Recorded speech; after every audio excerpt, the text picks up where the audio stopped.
Matthew McConaughey once said, "Man who invented the hamburger was smart. Man who invented the cheeseburger was a genius." As a nation who consumes almost 50 billion burgers a year, we think it's safe to say America endorses this statement. So, who were these geniuses who invented the most popular foods in America? And how have other culinary masterminds expanded on such brilliance? Today on Every Last Crumb, we're taking you on a tour of every burger we could find in the United States. Our first stop on the tour lands us in the coastal state of Connecticut. For what it's worth, the Library of Congress credits Louis Lasson with the invention of the hamburger when, in 1900, he cooked a beef patty and served it between toast with cheese, tomatoes, and onions. Today, Lasson's descendants still serve up burgers the same way. However, in the Constitution state, things are done a bit differently. Instead of grilling or frying a patty, some burger cooks of Connecticut opt to steam their cheeseburgers in order to produce a juicier patty. Dating back to a steamed cheese roll served from a horse-drawn cart to which a beef patty was later added, Meriden, Connecticut is the heartland of the steamed cheeseburger. Don't worry, we're not pronouncing it incorrectly. This is just the local name for the steamed burger. By packing beef into metal rectangular molds and then suspending the molds in stainless steel steamers that cook the burgers via water vapor, cooks create a juicier patty by infusing water into the beef. Cheddar cheese is also steamed in separate containers and then poured in molten form over the patty during assembly. Some argue these burgers aren't as flavorful as their grilled or fried counterparts due to the loss of grease that occurs in the steaming process. But don't tell that to the fine folks of Connecticut. Those are fighting words in this region of the Northeast.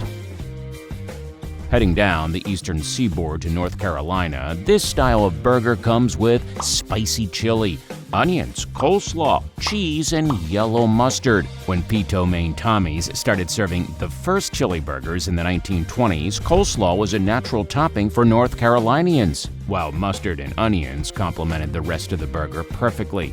Order a burger all the way in this part of the country, and this is what you'll get wrapped in white paper and dripping with deliciousness.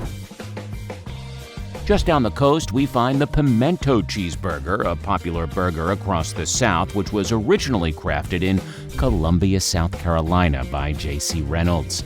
At his dairy bar, Reynolds would slather a layer of pimento cheese on the bun and top the patty with chili.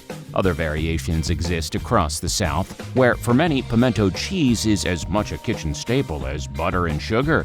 The trick for this burger is to melt the pimento cheese so that it turns gooey, and a nicely toasted bun or a sandwich press is essential for the taste and texture of this Southern classic. Time to bust out some Nike Air Monarchs, or maybe some of those grass-stained white New Balances, or really whatever dad shoes you can find, because it's grillin' season, baby. You know it's summer when fathers everywhere head to the local grocer, grab some ground beef, fire up the grill, and gather the clan for a backyard barbecue. One need no excuse to call for a barbecue, but this event is especially reserved for Memorial Day, the 4th of July, and Labor Day. Other excuses to gather around the grill include a good tailgate before the big game or a graduation party. Whatever the occasion, backyard burgers are an integral part of American culture, and dads in every state concoct special spice blends to one-up the Joneses recipe next door. As we complete our tour down the eastern seaboard, in Miami, we find a favorite food enjoyed by all in South Florida. The frita is a burger that features a Cuban roll, paprika-seasoned beef, red onions, shoestring French fries, and a spicy tomato sauce. The original frita was created in Cuba, then brought to the United States by Ramon Estevil. You can find this popular burger nowadays at many restaurants such as El Rey de las Fritas and El Mago de las Fritas. When you find yourself eating in the South, you should probably go ahead and stay a while.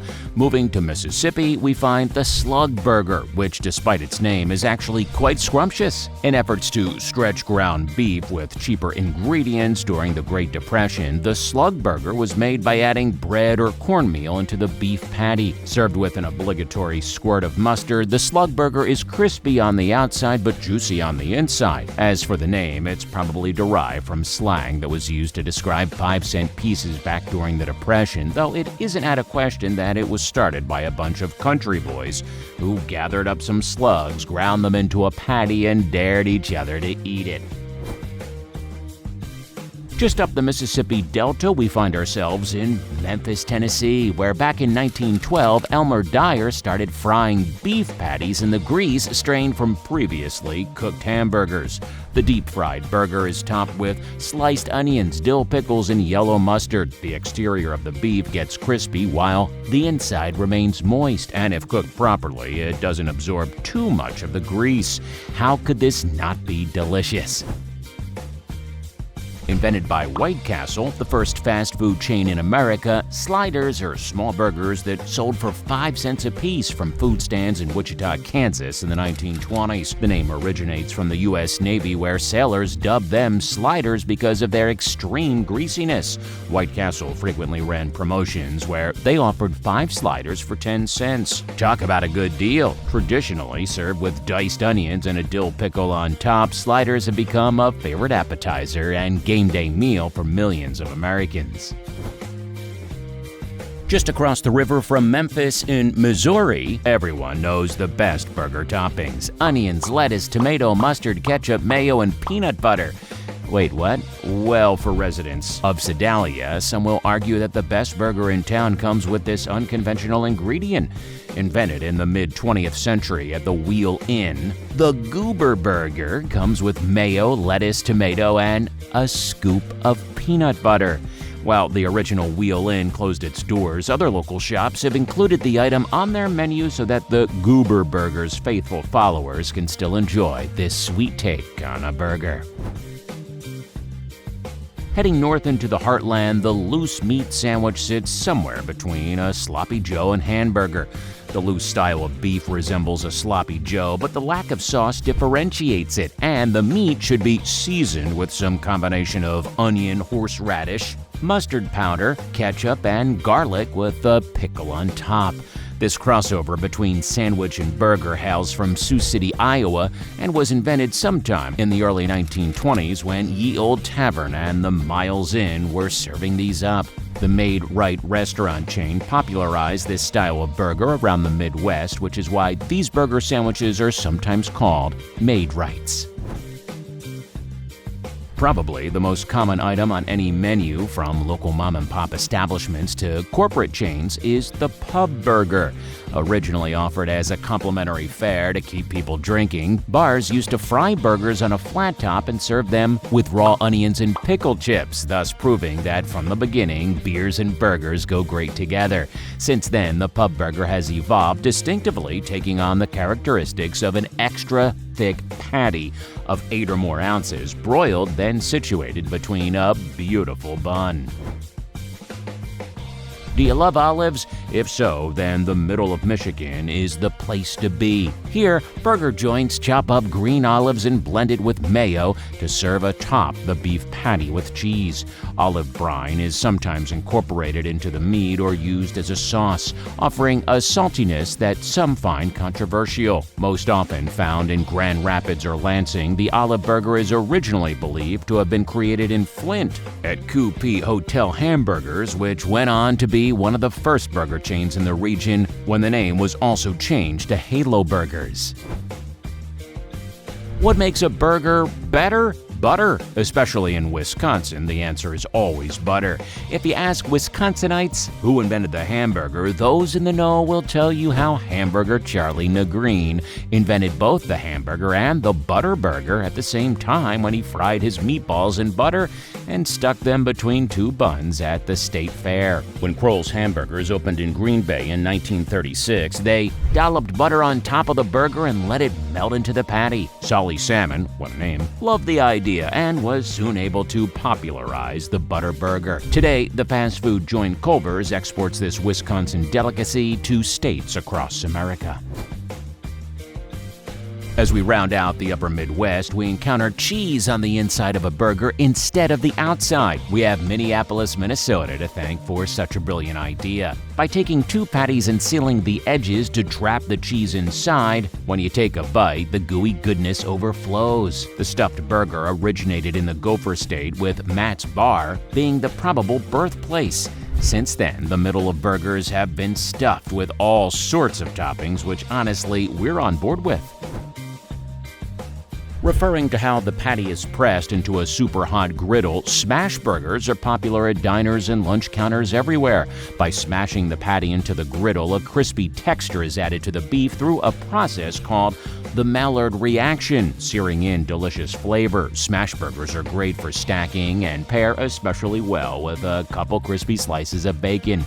The popularity of smash burgers has grown so much so that the burger chain Smash Burger, founded in Denver, Colorado, in 2007, now has 227 locations in 35 states. Heading back down to the middle of America, we discover what is probably the most iconic smash burger variety, the Oklahoma onion burger, made by pressing sautéed Spanish white onions into paper-thin beef patties. Legend has it that Ross David invented this method in the 1920s at the Hamburger Inn in Ardmore, Oklahoma. During the Great Depression, onions were cheap, making this recipe quite economical while still being delicious.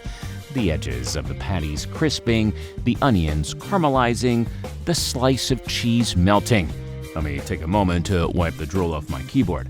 Rumor has it that nowadays, Sid's Diner in El Reno, Oklahoma is the best place to taste this iconic smash burger. Like a barbecue take on a burger? Then you gotta try the Theta Burger from Central Oklahoma. Topped with shredded cheese, pickled chips, and mayo, the Theta Burger's special ingredient is a tangy hickory barbecue sauce. A Theta Burger is best enjoyed after being cooked over charcoal, and one can find this Oklahoma specialty at Johnny's Charcoal Broiler, founded by one of the managers from Split Tea, one of the two restaurants that helped popularize the burger. The most popular burger in the world is the fast food burger. The burger craze soon overtook America after White Castle was started, and the fast food idea soon caught fire.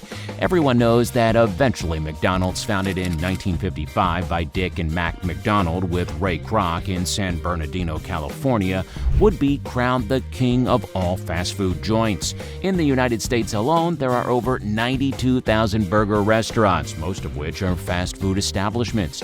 A number of upscale fast food chains enjoy cult-like followings, with each region claiming to have the best chains.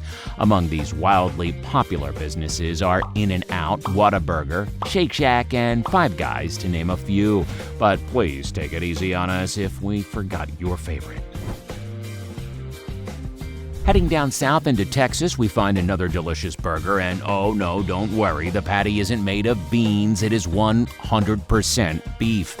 The name comes from the refried beans that feature as a topping for this South Texas burger, and Fritos corn chips, diced onions, and cheese also garnish this delicious dish. Originally served at Sill's Snack Shack in the 1950s, the original recipe used Cheese Whiz that you put on after the burger is removed from the grill.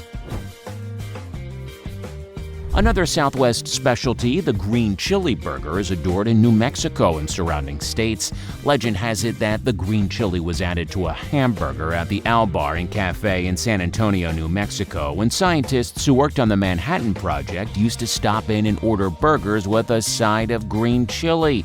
But it's possible that it could have been invented earlier than that in any of the diners that populated the Route 66 through New Mexico. Today, you can grab one of these beautiful burgers at Santa Fe Bite, which has been slinging them since 1953. Stopping in Pueblo, Colorado, the slopper is served open-faced with patties on each side of the bun.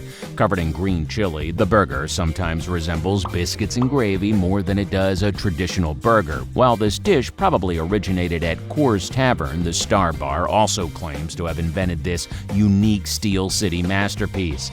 This is another one of those dishes that stretches the definition of burger, but no matter what you call it, the signature green chili makes this dish irresistible.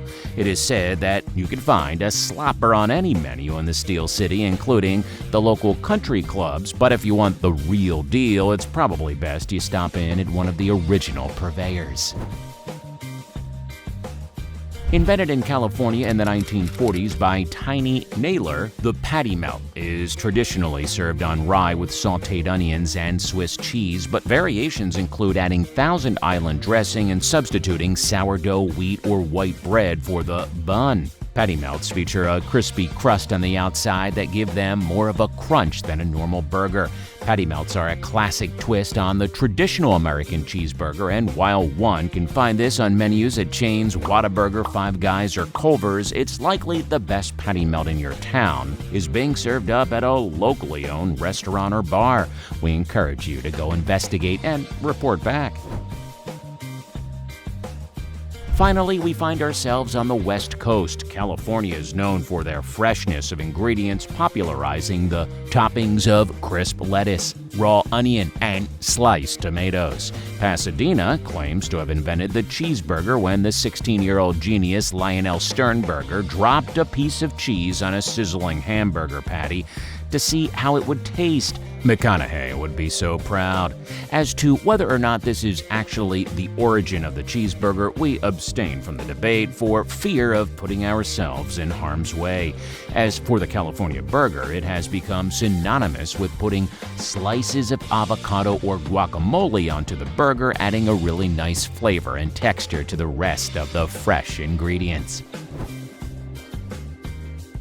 Also invented in California, the pastrami burger was created in the early 1970s by a Greek man, James Kastanovas, who ran a restaurant called Minos Burgers. The pastrami burger is served on a sesame bun with the pastrami, shredded lettuce, tomatoes, onions, and fry sauce piled atop the beef patty. When Kastanovas moved to Salt Lake City, Utah in the 1980s, he brought the pastrami burger with him, and ever since it's enjoyed widespread popularity in this Southwest state. Though the burger comes from humble beginnings, because it is so popular, people had to make it fancy. While some social media accounts and food shows like to highlight the extreme end of the gourmet spectrum, you're likely to find this somewhere in your city where local chefs highlight local ingredients, grass-fed beef, and brioche buns. Variations could also include Wagyu burgers or steak burgers. Moving into the Pacific, we ask ourselves, does a burger need a bun to be included in the hamburger category? Some dishes stretch the definition of hamburger, and one such regional specialty is the Loco Moco of Hawaii, where a beef patty sits atop a bed of rice and is covered in brown gravy and finished with a fried egg. Originally made for teenagers seeking a cheap meal, the Loco Moco was made in Hilo, Hawaii in 1949.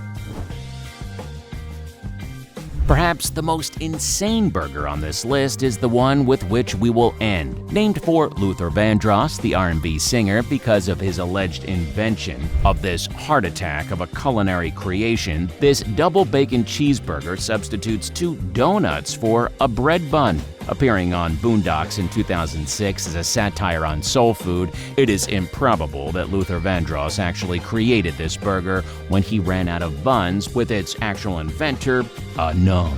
So, what's your favorite burger? Or how about your favorite cereal? Watch the history of breakfast cereal right here.